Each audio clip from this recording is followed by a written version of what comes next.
Didn't record. Hey, baby. Hello. Why are we here today? We are here to do the garden tour. The garden tour of what? The house we're gonna buy. You pretty excited? Pretty excited. What are some questions you have for the owners? What's that? No. What's that?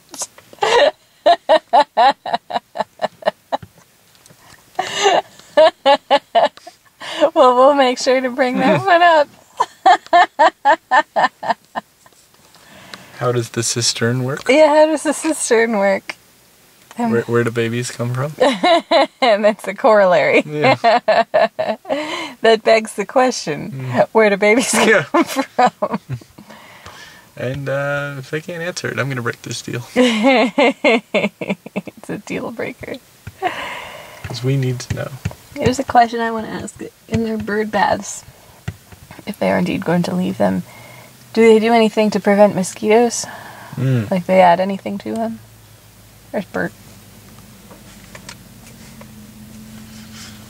Hard to say.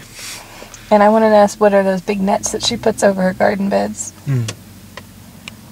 It's a good question. Well, you guys got the little information thing I did, right? Yes. So I mean, a lot of that I probably don't need to, I probably don't need to repeat any of it, but, so starting from the front, I thought of this yard as sort of zones, you know, kind of like nature. I mean, that was, and, you know, the tree canopy was there, so the shade was there. In fact, the backyard was like nothing but moss, basically, and weeds and tree roots, and some attempts at grass when I bought, and, you know, anyway, so it was clear that what was going to be there was kind of forest. And then this was the sunny area, which is why there's a vegetable garden in the front yard. I should apologize at the outset for the fact that things are slightly neglected. You know, it's just been a little crazy, and I never got around to reseeding, you know, putting some stuff like that bed is completely empty. And things are going to seed. Now, I mean, one thing I would recommend is actually collecting seeds. Like this is Italian, you know, flat leaf parsley. So, and if you just collect these and plant them where you want, I've kind of made this sort of herbs here. I'm getting out of order, but that's okay. And, you know, I mean, you guys can save your own seeds, and everything here is organic. So, if that matters, you know, So does that mean when you fertilized it, you had organic matter and you just kind of raked it under or plowed it under? There's a compost heap in the back. I'll show you. Okay. And I use that. That combined with the clay soil here. So okay. So starting from the front. So this wall, a lot of what you see here on the property is really about stormwater mitigation, as you probably know from the literature I did. So we realized, I mean, the yard looks fairly flat. You know, you sort of think especially the front yard is flat, but it actually slopes down. And we realized after we had gotten rid of all the grass, which we buried by papering and mulching, that during some of the heavy rainstorms, the mulch was washing down onto the street. So we did this little wall, anyway, so that's that. And also, the kids, you know, walk up this street to go to school, and we don't have sidewalks in the neighborhood, so this gives them a little bit of. Okay. It needs a little weeding here. These. You guys probably don't know the plants so much either. No, we don't. Of course, almost everything is native. So, like this is a native hydrangea, which hasn't yet bloomed. It's. I guess they got to get a few years older. I mean, it's a few years old now. This is a winged sumac, and that's what sumacs go nuts. And if I'd really known how everything acted before I started sticking things in the ground, I probably would have put some things in different places. Plus, we didn't know we were going to build this wall. But so this is coming up all over the place, this sumac. And you'll want to pluck it. The roots are just under there. It spreads a lot by roots, mostly by roots. And so it'll encroach, and you'll just want to keep it under control. So you just put a glove on and just wrench it right out? Yeah, or? I don't even, yeah. Okay. Yeah. And it goes into the compost, unless it's very woody, and it takes too long to decompose, and then I put it. There are 3 extra trash cans I'm leaving you guys, just round ones in the back. And if you don't like fill them overly full, the trash will pick them up on Thursday mornings. So, Okay. Wednesday night is trash night. Okay. It's Good. recycling. Good. And do you put them out on the curb or? Yeah, right okay. here. I just put them. I don't know who this is, but somebody's been parked there tonight. Usually there's room there to sort of line them up. So yeah. So so this is stormwater, and what I had in mind here. I'm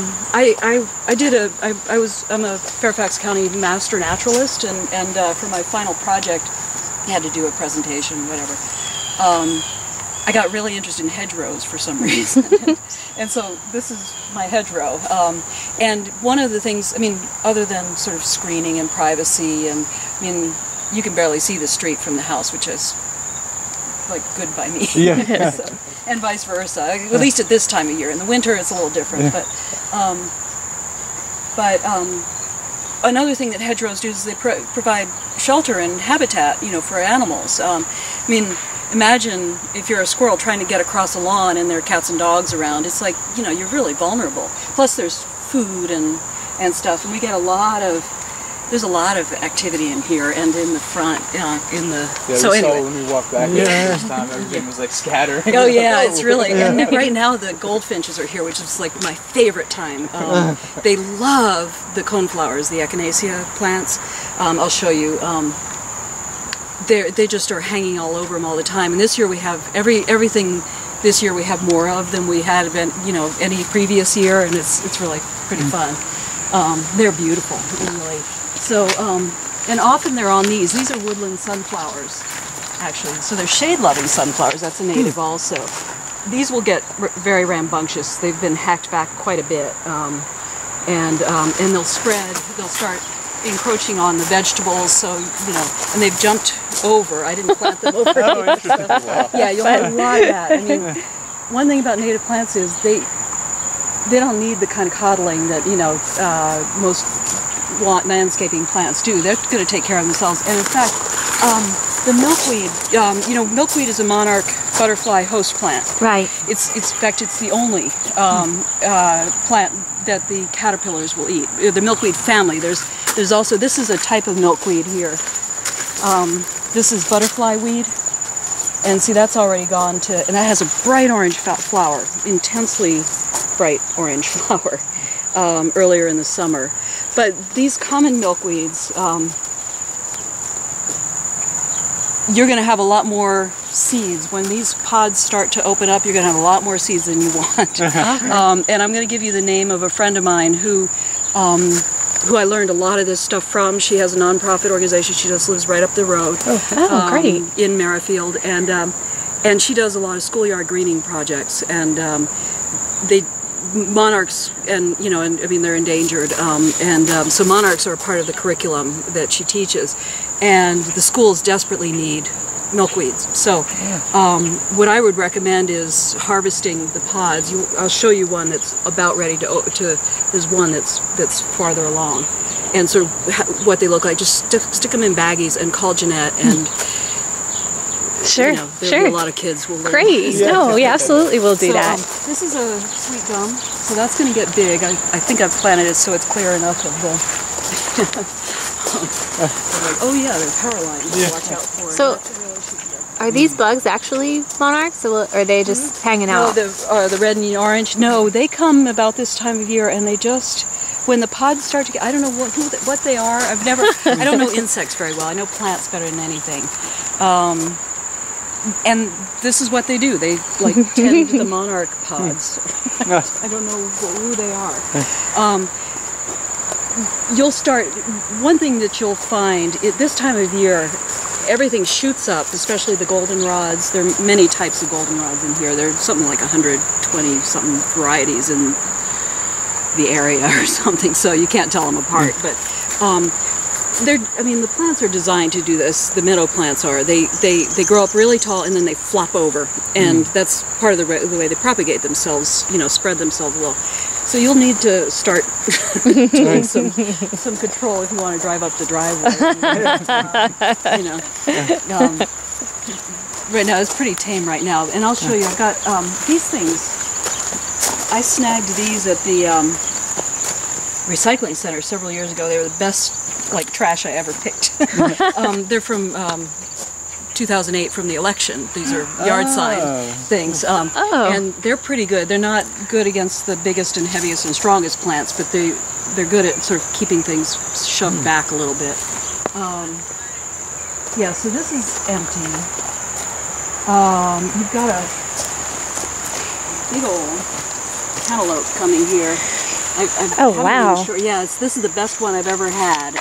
Last year was not. It's pulling this thing over. Oh, I see it. Again, oh my a little God. untended. So this is how you trestle things, and That's how I've done it. It's not the sturdiest thing, and somebody who has a little more time than I've had lately could do a better job with it. yeah, I know.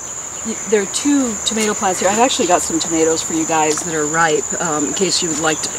We've kind of called off the cooking. So you can use them.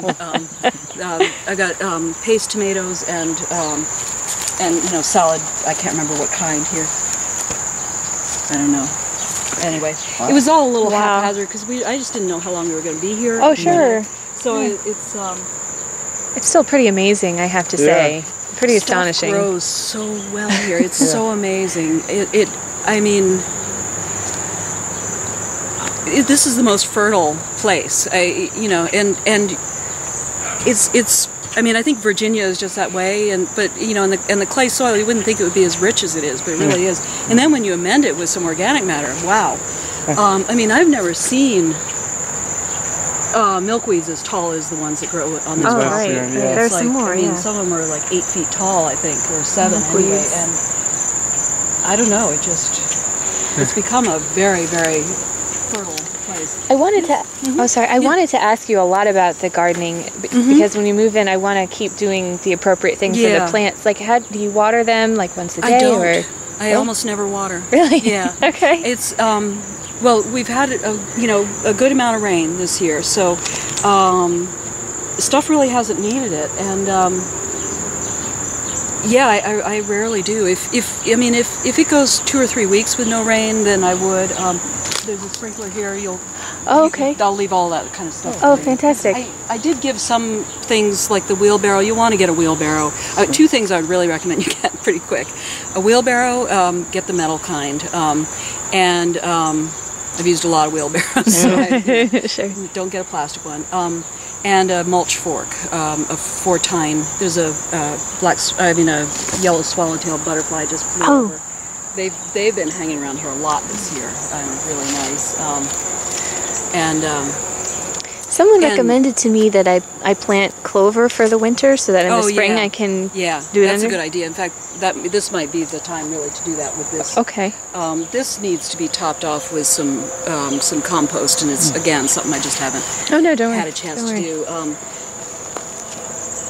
I don't even know what's going on. There's some beans in there. It's a little. I see them. No, don't be embarrassed. I see them. So pretty last year. I don't know what. Oh, that's a winter squash there. Oh my God! Oh no, you know what? These are. These are those. Are those cucumbers? I have to label things or I'll forget what I planted. That's these are those golden cucumbers. It's probably too old to be any good now. I didn't even realize it was here. Fun. Yeah, this is not. Things looked so gorgeous last year, but this year has been. And you can see over here the sumac is coming. This I would pull. It'll keep coming back, but it's coming into the. This plant is really evil. This is called porcelain berry. It's actually a very pretty plant. It looks a lot like grapevine. It's got really pretty blueberries, but it is incredibly invasive. It'll get up. What it likes to do is get up into the canopy and cover the tops of the trees. Eventually it pulls the trees down, actually. It's so strong. And chokes them out and stuff. And